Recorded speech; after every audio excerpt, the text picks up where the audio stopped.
Many people are saying that Ngannou's performance against Tyson Fury has damaged the reputation of boxing because it showed that the skill gap between a top boxer and a top MMA fighter in terms of boxing ability isn't as wide as was once thought. And while I can't dismiss this notion entirely, previously, all the MMA fighters who crossed over into boxing and fought top guys got dealt with convincingly. So how do we know that Ngannou isn't a one-off, an anomaly? We don't know how hard Tyson Fury trained, how motivated he was, how seriously he took it. And Ngannou might just be a freak. And I'm not using that word in a pejorative sense. So I need to see more of this kind of evidence before I believe the notion. But I know that many people will be using this one example to make a broad sweeping statement. But let me throw you a curveball. The reputation of MMA as a sport may have benefited from Ngannou's performance, and maybe even the reputation of UFC as a brand. I know that Ngannou hasn't fought in the UFC for a number of years. He's with the PFL now, but he's most commonly associated with the UFC because he spent so much of his career there. But the UFC as a business might actually suffer because of this. Let me explain. Ngannou's performance against Fury may well inspire more UFC fighters to try their hand at boxing. Previous to now, the main motivation for them to do it was money. But now there's the extra incentive of having greater belief that they can actually win against these top boxers. It benefits Dana White for these UFC fighters to think they've got no chance if they cross over to Queensberry rules. If they think they really have got a chance, Dana White might have to start paying these UFC fighters more money to stop them crossing over. And he doesn't want to do that. You think Dana White wants to pay UFC fighters anywhere near as much money as they could get in boxing? And I'm talking about the top UFC fighters, the brand names, obviously. He doesn't want to have to pay them that kind of money. He'd like to continue paying them relative peanuts. That's what's helped the UFC as a company, as a business, thrive. The fact that they keep the vast majority of the money and the actual fighters only get a very small percentage. But now those UFC fighters, best believe, are looking at Francis Ngannou, looking at the fact that he just made reportedly 10 times as much for the Tyson Fury fight as he made for his last UFC fight. And he went in there and did well. They're looking at that and thinking, I need to get out of here. I need to go do boxing as well. And I'm talking about the ones who actually have some talent when it comes to stand-up game, punching, because there are loads of fighters in the UFC who specialize more in wrestling and are not very good strikers. Those guys, probably not so much, but the ones who are good with their fists, many of them are going to be looking at Ngannou and saying, you know what, I might have to go that route. Unless Dana's willing to pay me more money. Obviously, Conor McGregor fought Floyd Mayweather back in the days, we know that, but he didn't do as well against Mayweather as Ngannou did against Fury. So that fight wouldn't have been as inspiring to them. Dana White may well be under pressure here. Pay your fighters more or risk losing them to boxing, because Dana White doesn't like giving fighters contracts where they can switch back and forth from UFC to boxing. He doesn't like doing that. That's the reason that Francis Ngannou left. And again, it is a money thing. He knows that once they get a taste for that boxing money at the top level of boxing, they'll probably never come back to UFC. Now, one of the unintentional benefits, one of the pluses for boxing of Francis Ngannou's performance against Fury is the fact that it has dispelled this myth that Tyson Fury is an invincible fighter, an unbeatable fighter. Why is that beneficial to boxing? Well, because now it puts pressure on Tyson Fury, not only to fight Alexander Usyk, but even beyond the Usyk fight, to face the top contenders, if he's victorious against Alexander Usyk. People are not just going to be satisfied with Fury saying, well, I'm the best and I can fight whoever I want and I can cherry pick this and cherry. They're going to say, no, we saw what happened in that Ngannou fight.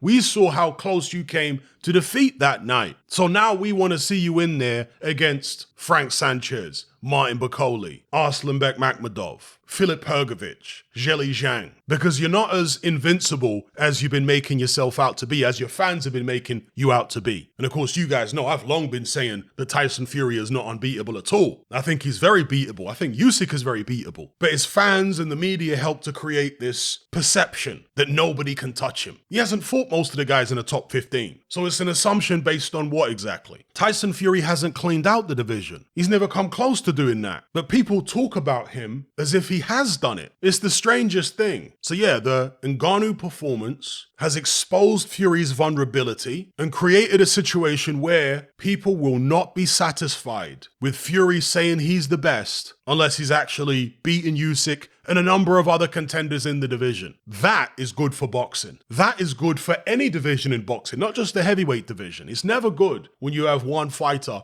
that hasn't cleaned out the division that's being declared king and the best and untouchable, because that removes the incentive for him to actually prove it by facing everybody. Anyway, let me know what you guys think in the comment section below about all the points I've raised in this video.